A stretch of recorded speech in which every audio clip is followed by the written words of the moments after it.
उसी के आगे बढ़ते में अष्टावक्र शांत मुद्रा में है। विदेहराज अपनी बात को बता रहे हैं। बता लिया, सुन लिया, सब हो गया, खूब बताया विदेहराज ने अपनी बात को।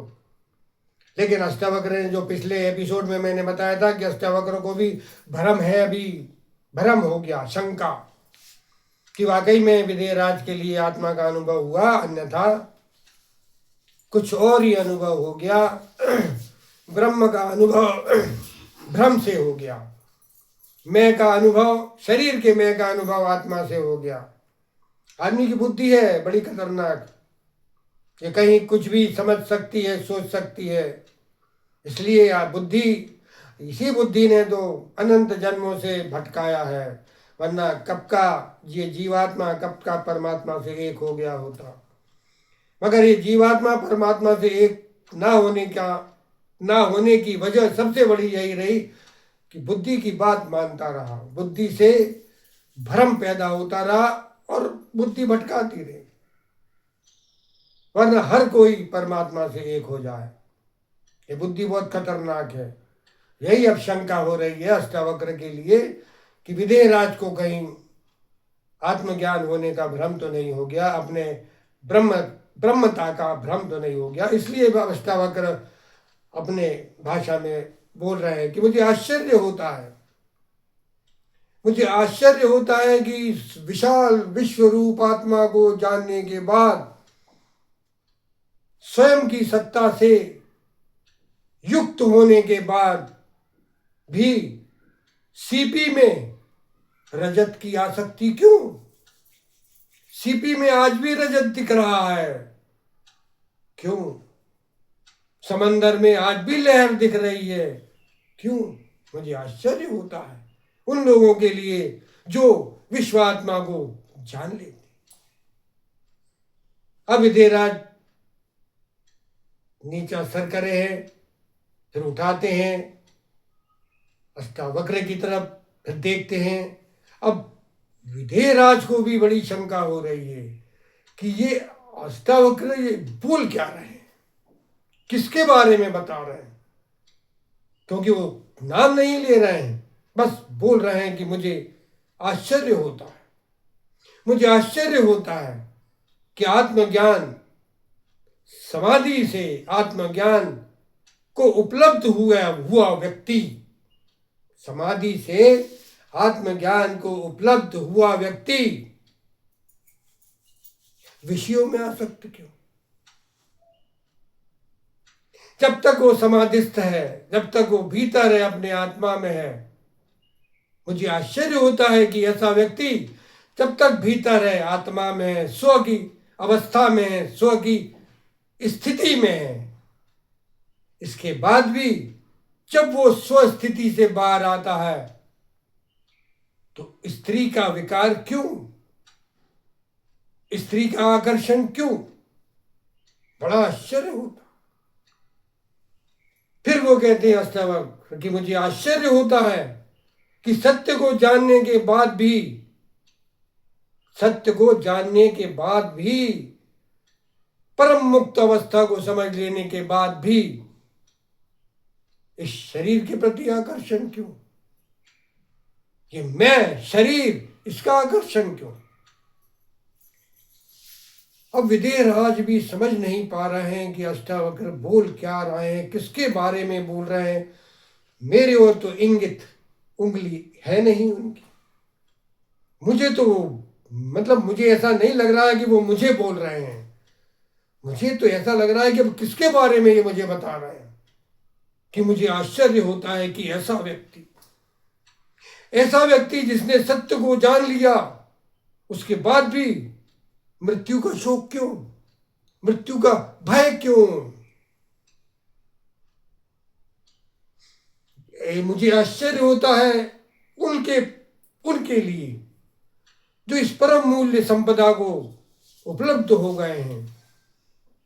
परम मूल्य संपदा को उपलब्ध होने के बाद भी अपनों के लिए रोते क्यों? बात तो बिल्कुल सही कह रहे हैं कि जब तक तुम उस आत्मा की अवस्था में हो, सब कुछ बढ़िया है, स्वयं प्रकाश में स्थिति है, और स्वयं प्रकाश की स्थिति के बाहर भी आते ही दूसरों के प्रति आकर्षण, अपनों के प्रति आकर्षण। और आज भी स्वयं दृष्टा की अवस्था में जो लोग आ गए हैं, जो स्वयं दृष्टा हो गए हैं, साक्षी बन गए हैं, वो आज भी दूसरों को दृष्टा मान रहे हैं। ऐसा क्यों? मामला बड़ा गंभीर लग रहा है विदेहराज जनक के लिए, लेकिन अष्टावक्र भी तो अष्टावक्र है, परम ज्ञानी, परम आत्मज्ञानी। उन्हें भी तो परखना है अपने शिष्य के लिए कि सही में इसको स्वयं प्रकाश की उपलब्धि हुई है, स्वयं प्रकाश में इसकी स्थिति हुई है, अन्यथा बस भ्रम की अवस्था में ये जो कुछ बोला है बोलता चला गया। फिर अष्टावक्र कहते हैं, तो मुझे समझ में नहीं आता है कि जो परम सत्य को उपलब्ध हो जाते हैं, ऐसे मुनिराज संसार के विषयों में क्यों आसक्त हो रहे हैं? भोजन के प्रति उनकी आसक्ति क्यों? जब सब कुछ परम ज्ञानी वही होता है, और परमात्मा को जो उपलब्ध हो जाता है परम अवस्था में, जो ब्रह्म की अवस्था में जो आत्मा को उपलब्ध होता है, उसके लिए ये सारा संसार दृश्य मात्र है, केवल दृश्य है, स्वयं दृष्टा है, स्वयं दृश्य नहीं है, वरना तो फिर वो खिचड़ी हो गई। स्वयं दृष्टा है, सामने केवल और केवल दृश्य है। लेकिन ऐसी अवस्था में भी ऐसे लोग जो उस अवस्था को उपलब्ध होने के बाद भी सामने वाले को ही दृष्टा मान रहे हैं, मुझे बड़ा आश्चर्य होता। फिर बोलते हैं अष्टावक्र, तो मुझे समझ में नहीं आता, मैं आश्चर्यचकित हूं कि उस परम सत्य परम पिता परमात्मा के परमंश उस आत्मा को जानने के बाद भी भोजन में आसक्ति क्यों हो रही है, जीव लोलुप क्यों है। मुझे आश्चर्य होता है उन लोगों के प्रति जिन्होंने परम सत्य को जान लिया, स्वयं प्रकाश को जान लिया, अपने उनको संबोधि हो गई, बोध विशुद्ध बोध भी हो गया, इसके बाद भी संपत्ति, संपदा, वैभव, धन और लक्ष्मी, इसमें आसक्ति क्यों हो रही है ऐसे लोग? बड़ा आश्चर्य होता है कि इतना सब होने के बाद, इतनी विशुद्ध अवस्था में स्थिति होने के बाद, इतनी विशुद्ध अवस्था को उपलब्ध होने के बाद भी एक साधारण व्यक्तियों जैसा तुम्हारा व्यवहार, मुझे आश्चर्य होता। जो मुनि पद के लिए मुनि पद से उपराम हो गया, जो इस ब्रह्मांड से ब्रह्मता, इस परमात्मता और इस संसार का जो सारा खेल हुआ है, इस खेल में जब उसने अपने स्वयं को परमात्मा की अवस्था में देख लिया, उस ब्रह्म की अवस्था में देख लिया, उसके बाद भी ये संसार, ये प्रकृति, ये माया उसको क्यों मोह रही है? गजब की बात, गजब का उपदेश, इनडायरेक्ट।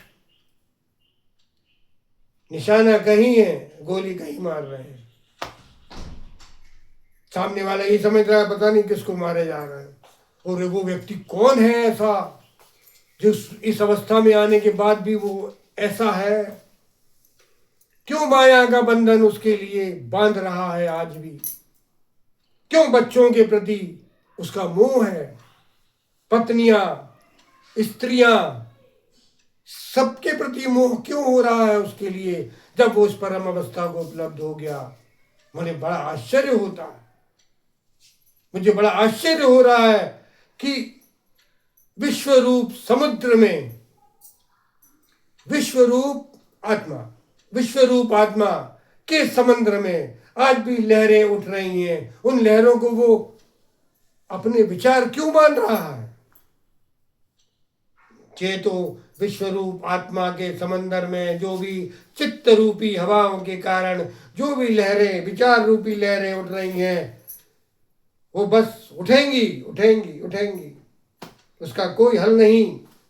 यही वो बोल रहे हैं इनडायरेक्ट वे में कि मुझे समझ नहीं आ रही। बड़ा आश्चर्य हो रहा है कि विश्व रूप समंदर में प्रकृति की हवाओं से जो भी लहरें उठ रही हैं, उन लहरों को ही वो खुद मान रहा है, जबकि वो तो सागर है, सागर। ऐसी बातें सब बताने के बाद फिर थोड़ी देर अष्टावक्र शांत होके एक मुद्रा से देख रहे हैं विदेहराज की तरफ कि इनके ऊपर असर क्या हो रहा है, ये बातें कहाँ कहाँ अटैच हो रही हैं। इसको अपन आगे में देखते हैं।